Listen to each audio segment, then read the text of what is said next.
Hi, it's Natalie from Baggage Reclaim, where I help people to live and love with self-esteem.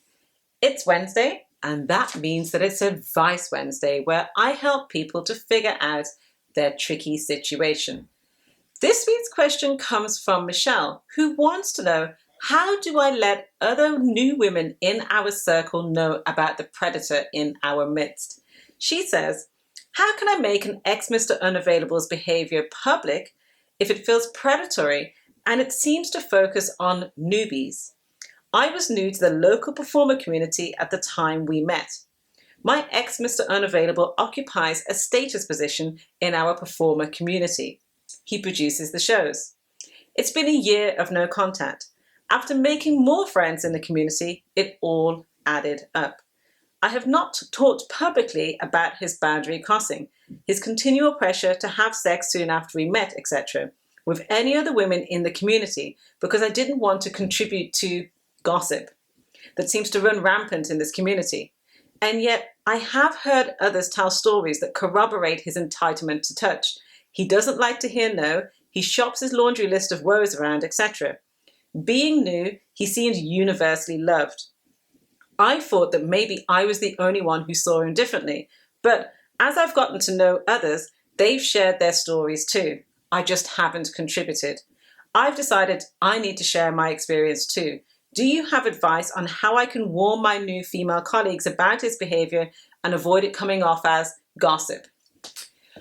What's so sad about this situation is that, like many women in this situation, Michelle has gone down the route of blaming her for this man's behavior.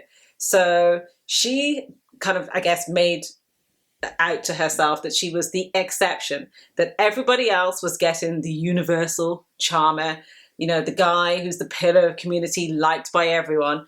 And, might sound like a bitch saying this, but people who seem universally liked by everyone are the ones you normally need to watch out for. And what you have to be careful of is being taken in by persona. We've all heard stories of people who seemed universally liked, who actually, what they got up to behind closed doors was definitely very, very shady. I'm not saying that everybody who is liked is shady. What I'm saying is when you start making assumptions about who someone is based on how everybody seems to be reacting to them, and then you disregard your own feelings and opinions and actual experiences of them yourself, you have to be very, very careful. So this guy is most definitely a predator who takes advantage of his status, his role within the community, so the fact that he's producing the shows, and probably there are people, women in there, who are wanting to, I guess, have a competitive advantage and move forward. Not in terms of looking to have a relationship with him per se to advance themselves, but who would be probably quite flattered by his interest in them. And he's clever in that he deliberately targets newbies, so new women who arrive into this particular community. And the reason why he does this is because somebody who is new to the community isn't going to typically have any established roots. So they're not going to be embedded within the social circles. And knowing him, my spidey senses tell me that he engages with the various women in the community in such a way that there's definitely an element of divide and conquer.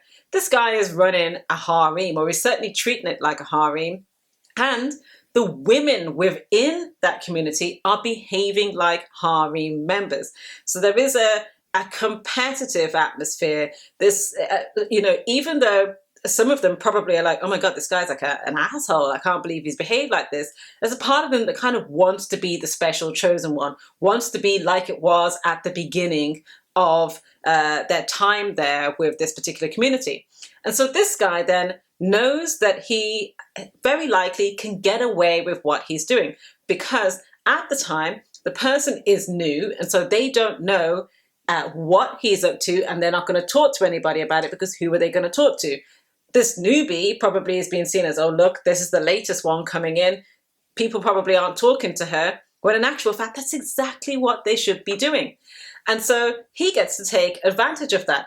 Then by the time he's discarded them, there's such a big gap between probably when they first arrived and when they were involved with him to when they actually start to connect with other people from the community, that they are likely to kind of go, oh, well, that was kind of a while ago. Well, what will I do now? Or, oh, I'll just chalk that up to experience.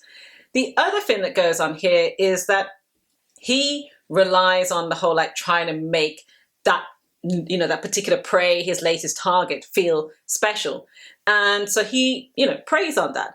And on top of that, they fall for it to a degree because they get to be made they're made to feel special by being the chosen one when they first arrive. And it's all probably flattering. And it's like, oh, wow. And then there's that whole sort of disconnect between looking around and going, oh, everybody likes this guy. Why is this happening to me? Not maybe thinking to themselves, hold on a second, this person's behavior is obscene and actually illegal. And if I'm going through this and I'm thinking these thoughts, what's the likelihood that somebody else is thinking this too? But of course, what happens then is with the whole self-blame thing is that then it goes from, oh, I'm special and chosen to, oh, I'm special because I'm different and I'm the one who's only experiencing this side of them. So it's like we can kind of find a way to make ourselves feel special, whether it's from a crap perspective or whether it's from a, oh, I'm the chosen one perspective.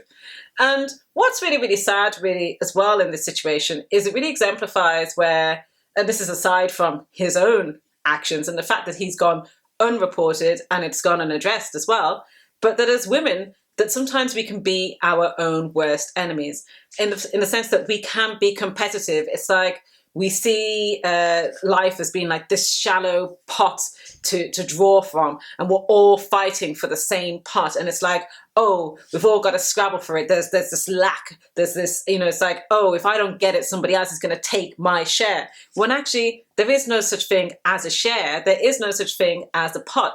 And as women, if we had our own backs and we were less self-critical, never mind had other women's backs, in the sense of, I'm not saying that we have to go around and be like, I'm busy friends with every woman, but how about we stop criticizing ourselves? How about we stop judging other women? And also, how about we stop competing and carrying on as if guys like this guy, who's a complete predator asshole, are the center of the flipping universe? This guy who is really a serial predator, a serial rapist, whether it's a date rapist or a full-on rapist, whatever you want to call it, this guy is getting all this play and all this action, and he's drawing on this pool of community and relying on the insecurity and competitiveness of the people who are within it. Now, there, of course, are a couple of things that you can do in this situation, because you can decide, you know what, this whole thing is like wrong, and so I'm going to report it. But what tends to happen in these situations is it goes unreported. But actually there is strength within the community. Why aren't more people within this community going, do you know what? We could rally together as a group and actually have a bit of a kind of a welcome wagon for new women who arrive into the community. So they have that sense of support, and that actually when we see the typical signs, because, all of these women know what the signs are, that they can actually kind of reach out to this woman and say, listen, obviously it's up to you what you choose to do, but just so you know, this is how things roll. Now, one of the things that Michelle mentions is that she's afraid of coming across like a gossip. This isn't gossip. And that's like, don't defend against your feelings by reducing it down to gossip, like, oh, like, I'm just so above all of that. Like, I'm so different to all of these women who I maybe thought were not on the same level as me. And it turns out we've all been going through the same experience. So it's not necessarily that it's coming from like any sort of dodgy place with that. But sometimes it's like, oh, I don't want to be looking to be seen to be kind of carrying on like these women. Sure, Michelle, you might not have that much in common with these particular women, but what you do have in common is something that matters.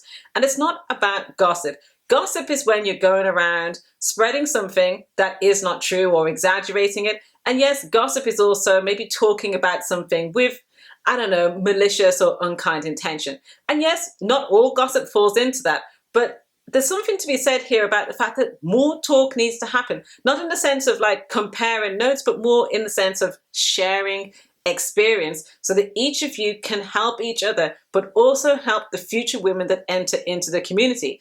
Because if more people do that, then there is less likelihood for this guy to get access to the women that he has been having access to, because all of a sudden he will have to be that much more careful and he will know that he cannot get away with it. Now, of course, You could turn around to somebody and be like, oh, this such and such happened to me and it's happened to various other women. But that person might choose to turn around and be like, I don't care. I'm hitting pay dirt here and I think I'm going places. But you know what? When all said and done, they might turn around afterwards and be like, oh, thank God you turned around and said that, because yes, it did happen. And as soon as I started to realize it, once I started to kind of wrap my head around it, I decided to make an exit. And the more that happens is the less that guy has to play. So yes, of course, it would be ideal if this could be reported in some way and this could actually be handled. Like, this person should not be allowed to abuse their position. But definitely what, Michelle, you can do here is that you can use the fact that maybe you don't want to come from it as a place of like, oh, I want to, I don't know, gossip and compare notes with other people in the harem.